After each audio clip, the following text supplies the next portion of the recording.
Hello, it's Writing Wednesday, and I'm here at my friend Jane's house, which is a beautiful, book-filled, art-filled studio. She's having a party, so you're going to hear other people's voices, and every so often I'll be here on Wednesday because she has a regular sort of salon with her writer, artist, actor, etc. friends, and whoever's around in the middle of the day can do it. Hello. So welcome to the first Writing Wednesday of 2019. A very weird number. Don't you think there's something weird about 2019? You know, it's like too soon or too late. Hi. But I do want to talk about intention setting because it seems like that's what we do on the New Year's. We set intention. We try to focus. We try to get some clarity on what we're doing, and there's a million ways to do this. But it's mostly preserving the intention. You know, you start the year and you can see people walking around. It's just what's happening. You're going to see most of us feel a need to do something. Most of us feel a need to do something at the beginning of the year after all the holidays and we haven't been able to do anything. We feel like doing some intention setting, and I'm no different. You know, I'm as chaotic as you are. Maybe not. Maybe yes. Maybe more. You know, who knows?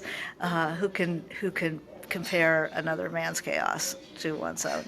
Other people always look more organized. But it's not about organization so much as focus. Like, how am I going to really use this year? Really let it become a force. Let there be some power behind the spinning wheel.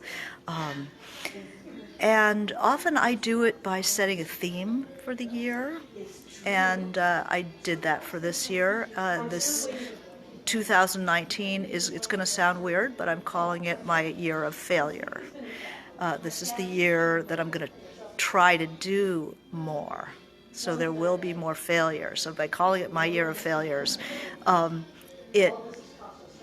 it gives me permission to try to do some things that are going to be very hard, things that are going to be in competition with other very talented people. I'm going to try out for some awards that I've never tried for, and at least one in particular, I've been told you have to apply over and over before you get it. It's a major award. But hey, you know, ain't getting any younger. And I always avoid applying for any, you know, here I am, I write, I teach, I write, I've been around the block a few times, and I hate applying for things because I hate getting rejected. Just like you, just like every human being born. I hate getting rejections. So I avoid it. I say, I'm just going to go my own way. It's what I've always done. I go my own way. I don't sit around waiting for somebody to give me the good housekeeping seal of approval. It's kind of the way I've always lived my life, but I'm getting to the point where I think I'm going to try for some things that you do have to apply for, some things that you do have to ask for people to give you a recommendation. Yeah, recommendation, you know, make applications, get rejections. I'm going to be starting to write some short stories again. It's something I haven't done for years. I've done shorts, but I haven't done complete short stories in a very long time. And the worst, you know, it brings up all those memories of rejections. I mean, rejections. I have hundreds of rejections. By the time I sold my first novel, I had a party and I papered the walls with my rejections on all four walls of my living room, from the baseboard to over my head. And the idea of getting back into that scrum really scares me. So if I call it the year of rejections or the year of failure, then it gives me permission, not only permission, but a challenge. Let's see if we can sock in some rejections. And then getting the rejections becomes a matter of pride, just like getting the acceptances, and that's what you want. You can't really send stuff out and just really think you're gonna succeed every time. No, no, no. Get in your head, you're gonna fail, fail, fail, fail. And the more, what do they say, fail faster? With fiction, it's an art, your stuff has to be beautiful. You can't just send it out to get rejected. That's too easy. You've got to bleed. You've got to give it the best you can give it and then get rejected. That's a real rejection. And, you can't get the acceptances without the rejections. And so this is my year of really putting myself out there, asking people for references, which hate doing that to people I know and respect, but that's part of it. So this year I'm going to be very vulnerable, and I'm going to write stuff that's going to be out there looking for a home. It's not like the novels where I have a publisher that I've worked with for many years and hope that they would take my next book. But the short stories, I'm in there with you guys. I'm in there with everybody else on the something my husband calls the rejectionizer, which is the thing that lists your submittables. He calls it the rejectionizer. Very funny. He's had more short stories than I have.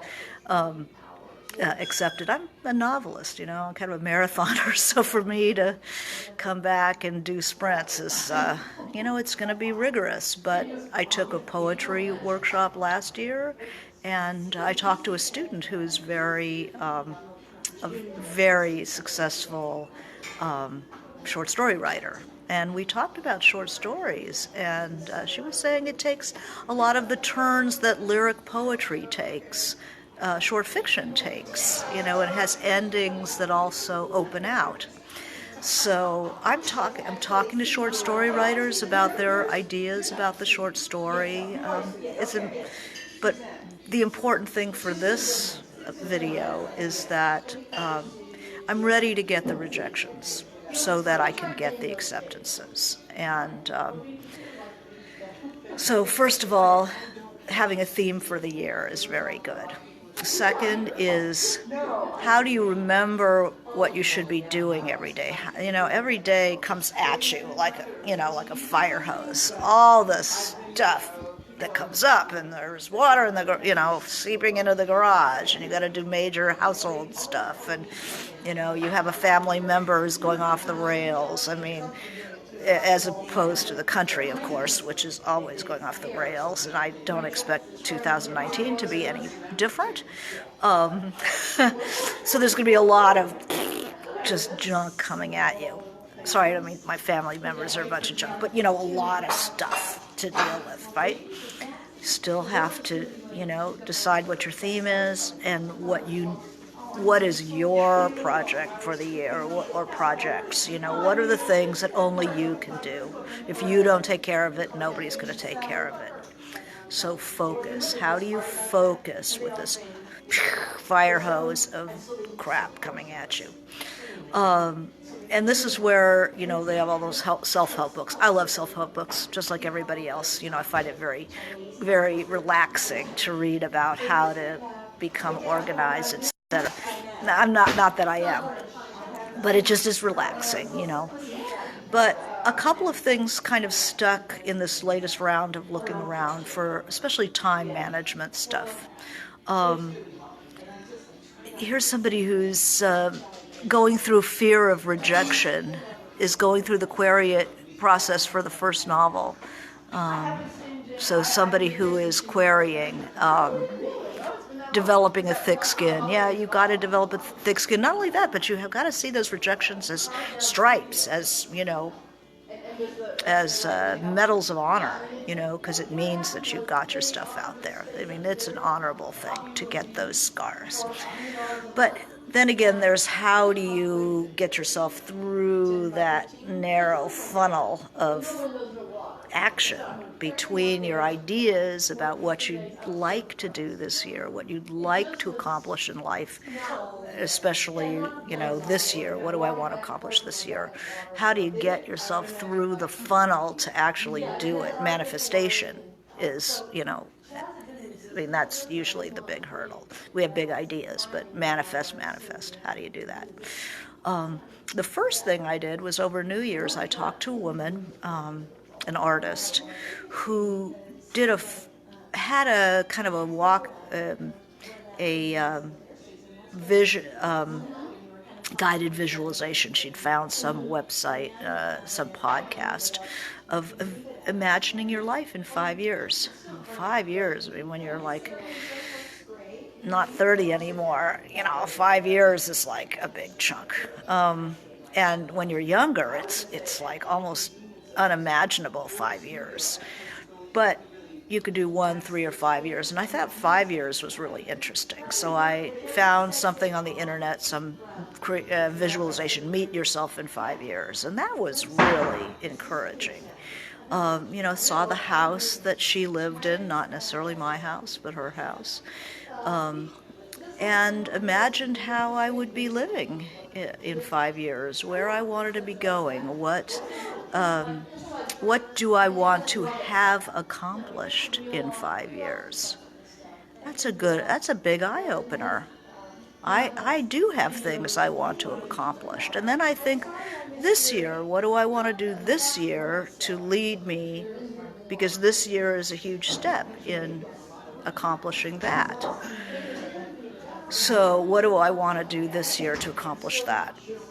I got that together. My problem is that I have so many things I have to do as well as accomplish these major goals that nobody really wants me to do until I've done them, right?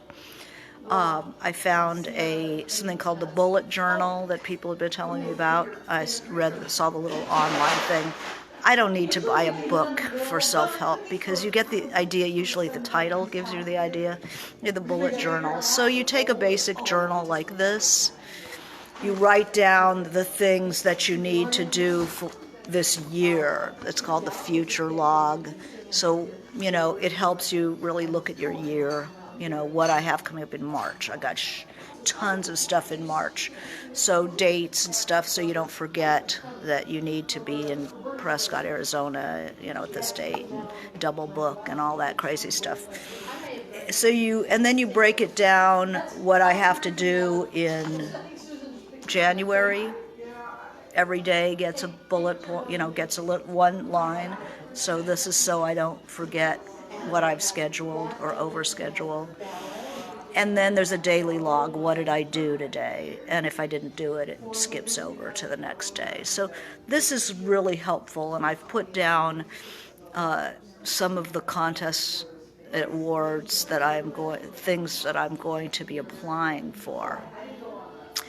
The research I've also got in here. So every time I turn to one of the pages in the calendar to note something, or the next month, I see that application process. I see the deadlines that I need to hit.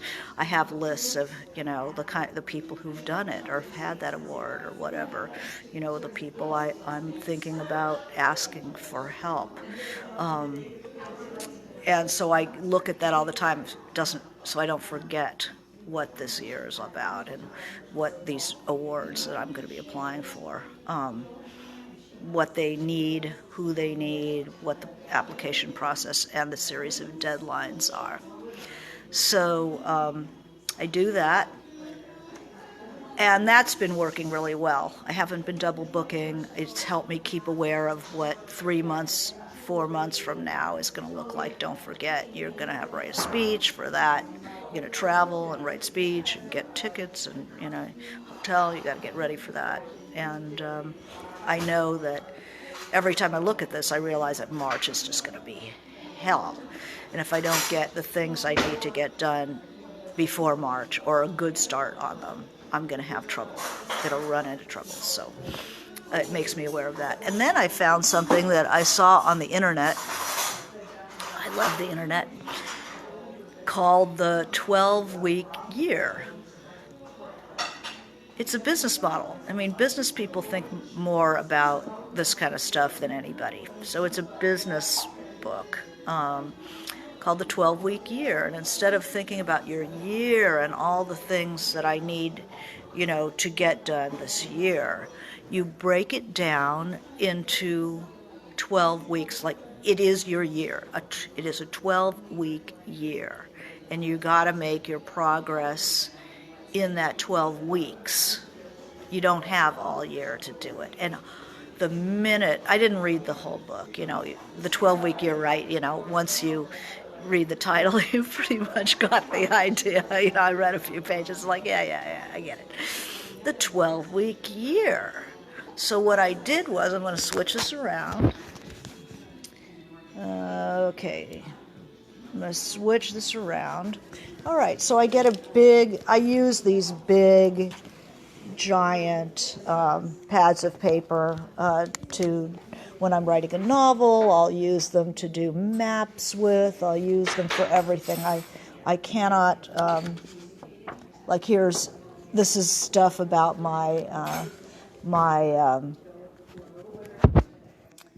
oh wow, this is like some kind of psychotic thing I was working on with myself. I use it for for big things about my novel. Here's some stuff for Chimes of Lost Cathedral. Maps. I've plotted out maps of wars with this thing. I use it for all kinds of things. So what I did was I made a map of the year, of my 12-week year. Let's see if I can find it. 12-week year. Like, here's a 12-week year. There's my 12 weeks. So I have a lot of stuff coming up. And, week by week, so each big square is a week. And I've started loading it up with the stuff I need to do. This week I'm going to be completely gone. I'll be in New York, March. I've got lots of stuff. My copy edits have come for Chimes of a Lost Cathedral, so I'm writing that in. That's going to be a big chunk, but it's not the only thing I need to get done. Times I'm out of town, I realize, I'm going to have to work like crazy in between the times that I'm going to be out of town. The busy weeks, I'm not going to be able to get as much done on those major projects that I plan to do. And there was something about imagining that this is my year. I have 12 weeks to do whatever I'm going to do. Super focuses me. But always, so what you need, what you want to do is make sure that you're not shorting the big dreams, your big desires. If someday you want to win get a huge award, you got to do the steps. You have to be willing to, by this date, you're going to have to ask 4 people to give you recommendations. By this date, you have to have some kind of a sample that's usable. By this date, it's got to be in. And not lose that in the welter of other things. So it's a kind of a look at where I am. Let's see what your questions are about this stuff. Suggestions for 2019 writers conferences. Yeah, I'm going to be teaching at Squaw Valley this year, and can't recommend that enough. I'm also going to be leading a writing retreat in April at Idlewild Arts. So if you go to Idlewild Arts, it's under auxiliary programs. It's a spring writers retreat. So I got to plan that, make sure that that's going to be really great for you, those of you who are signing up for it. How do you develop a thick skin? So many of these things are numbers games. I know this one prize that I'm going to be applying for, very accomplished people are rejected from that every year. And people say you have to apply for it over and over again. And that's so contrary to me. If I'm even waitlisted, I'll never apply again. So I've got to get over that. I just have to get over that. The failure, when you own the word, it has less power. There's two ways of thinking about that. There's the evil eye, which is, you have to think failure so that when you fail, it's not going to sting so much. Or there's this idea of positive thinking, and you just imagine, really picture yourself very clearly that you are going to get it. So I waver between the two.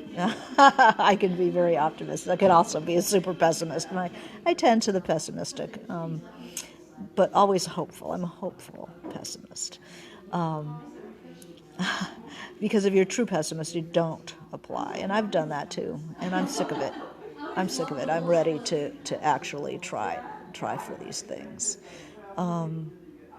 Everyone hates rejection, and the fear of failure is constant. What else?